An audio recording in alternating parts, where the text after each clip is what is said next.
Bonsoir Pierre. Bonsoir Nadine. Bien, je suis ravie de te retrouver ce soir pour un nouveau partage. Dernièrement, nous avions partagé autour de la formation de Qigong que vous assurez et proposez avec Josie.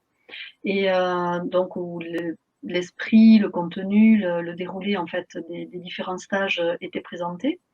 Et là, ce soir, l'idée de notre rencontre était de partager autour du stage, du premier stage, de ce cursus en fait. Et, et, et en fait, qui est centré autour de la thématique, enfin, c'est pas la thématique, mais du grand pôle qu'est le yin-yang dans la culture, la pensée et la pratique des arts énergétiques chinois. Donc, est-ce que tu veux bien rappeler un petit peu, peut-être pourquoi commencer par ce thème quoi, du yin-yang.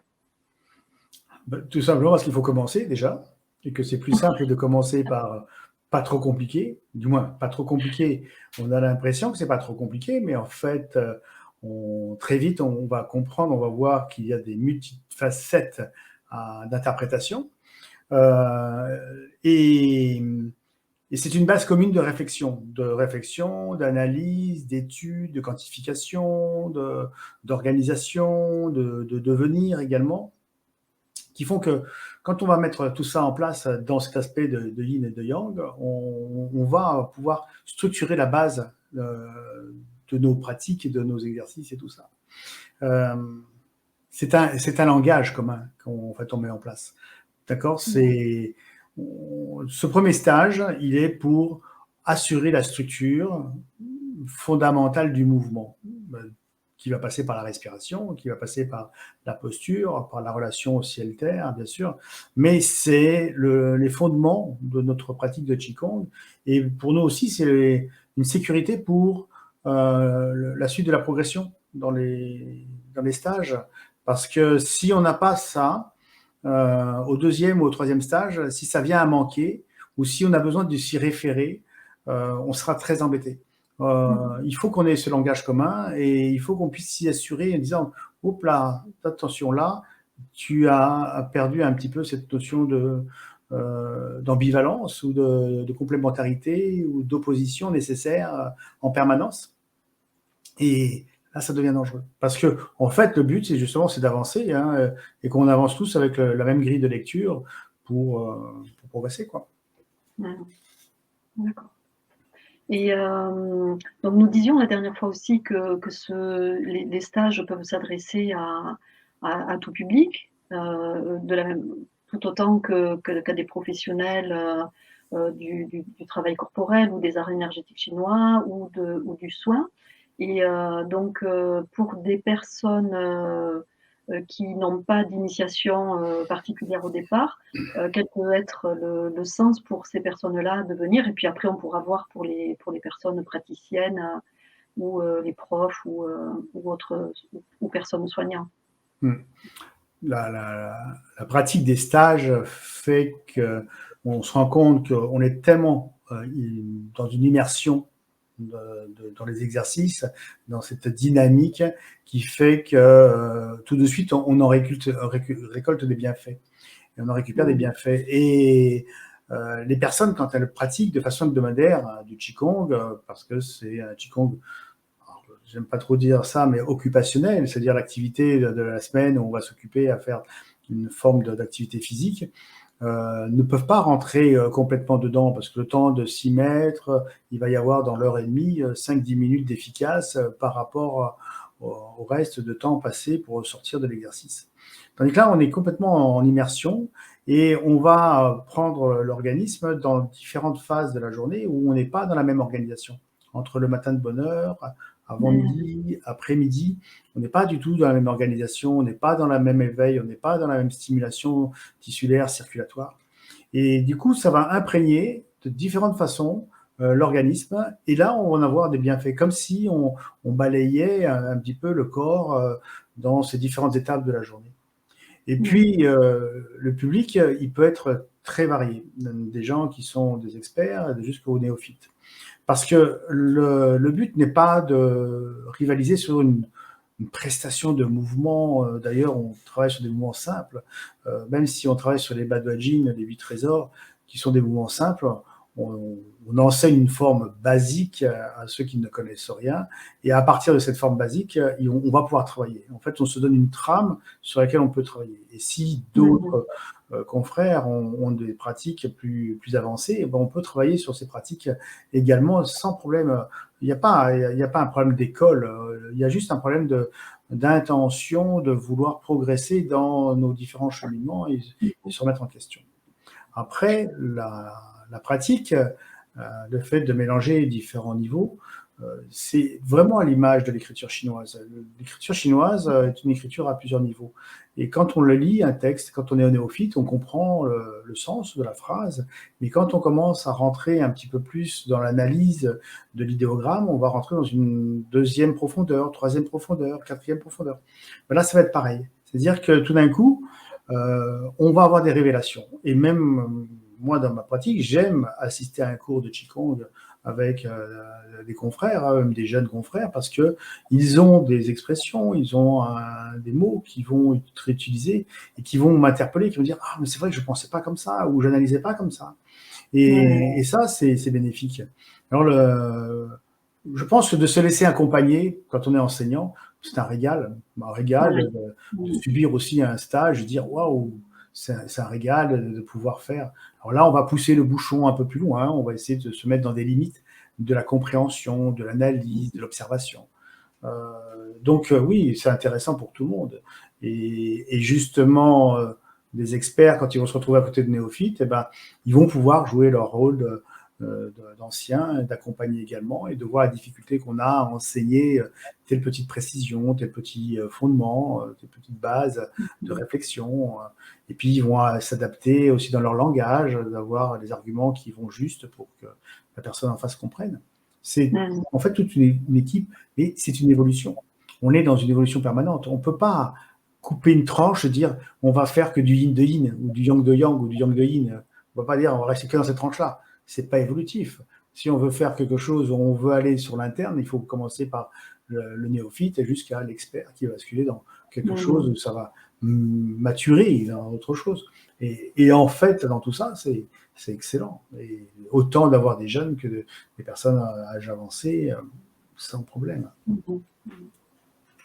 Oui, et puis pour l'avoir expérimenté, effectivement, ce premier stage, il y a bien sûr l'environnement, comme tu l'as mentionné, le cadre, la bienveillance, effectivement, du groupe, et la pratique personnelle, où là aussi, il y a quand même une grande plage de pratique de 6h30 le matin à 18h avec les pauses, bien sûr, qui permettent effectivement la restauration et le repos. Mais après, il y a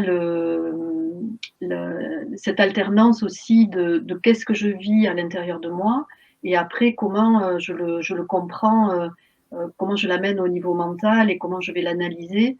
Et donc, du coup, les informations qui peuvent être apportées pour chacun dans la compréhension qui est la sienne, en fait. Tout à fait. On essaie justement de faire partager tout le monde dans ces expériences et le verbaliser et de le ramener à la règle, du moins à la règle ou à la référence du moment qui est à l'étude, pour dire, ben voilà, on en est à ce chemin-là, on va arriver là, et si on veut avancer, on peut compenser, on peut se nourrir, on peut protéger l'évolution en faisant ça ou ça ou ça. Et oui, alors ça, c'est important.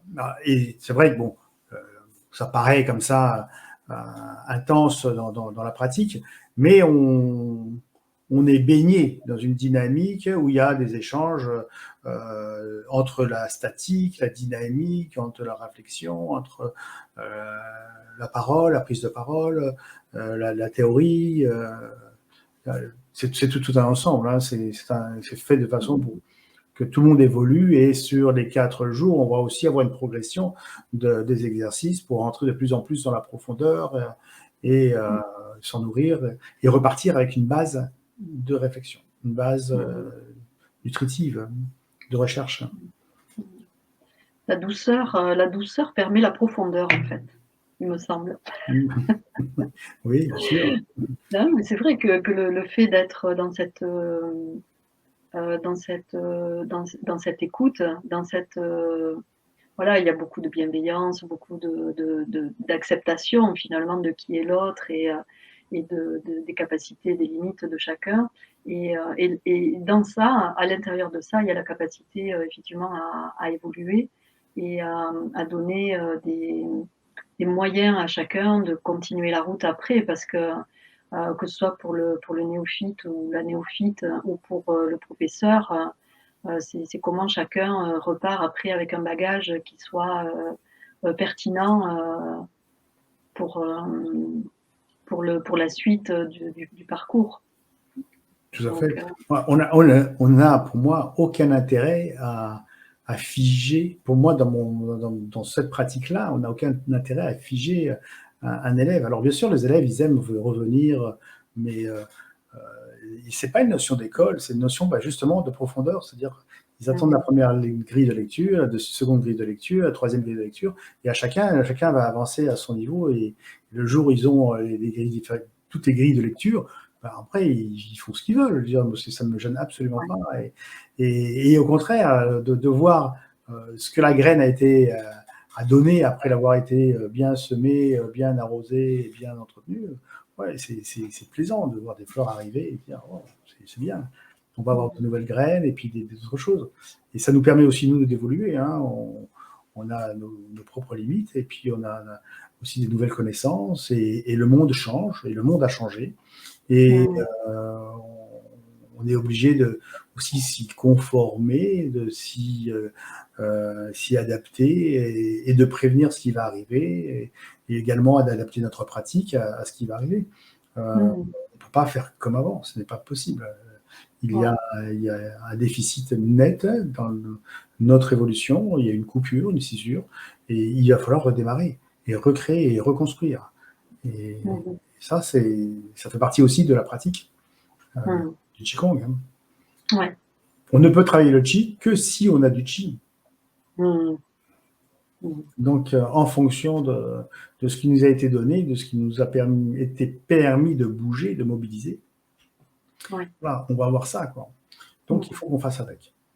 Donc, c'est vraiment un enjeu, on peut dire, enfin, ce qui me vient, c'est de dire que c'est un enjeu aujourd'hui important, en fait, d'être dans ce prendre soin et d'avoir des moyens dont fait partie effectivement cette pratique pour vraiment continuer sa route de manière la plus ancrée, et la plus souple en même temps, avec ancrage et souplesse. Oui, tout à fait. Et tu as tout à fait raison.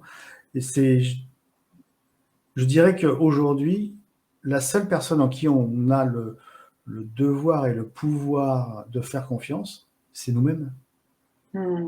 Et si on n'arrive pas à se faire confiance, c'est compliqué, quoi. On crée des doutes de tous les côtés, on crée des peurs, on n'avance plus. Donc, il va falloir réapprendre à se découvrir, réapprendre à s'écouter, à se mobiliser de l'intérieur, à accepter tout ce qui peut nous arriver, ce qui peut nous entraver, ce qui peut émerger d'une pratique, d'une respiration, d'une gêne, d'une sensibilité, d'une sensation, d'une douleur, d'un frémissement, d'une crainte. Oui, on n'aime pas forcément faire certains exercices. Hein. Il y a des gens qui, au départ, disent oh, ça y est, on est reparti pour de l'arbre, ils vont commencer à calculer le temps. Dire, mais non, mais posez-vous la question, qu'est-ce qui se passe? Pourquoi vous n'arrivez pas à rentrer dans l'exercice? Où est la peur et tout ça? Donc, on a aussi ce travail sur plusieurs niveaux de confiance. Dire, mais le problème, c'est pas le problème de l'exercice, c'est un problème de temps. Donc, il faut gérer le temps. Hein. On est dans cette recherche de l'immortalité taoïste. Hein. Le temps n'a pas lieu d'être. Ouais. C'est celui qui nous entrave et qui nous fait souffrir.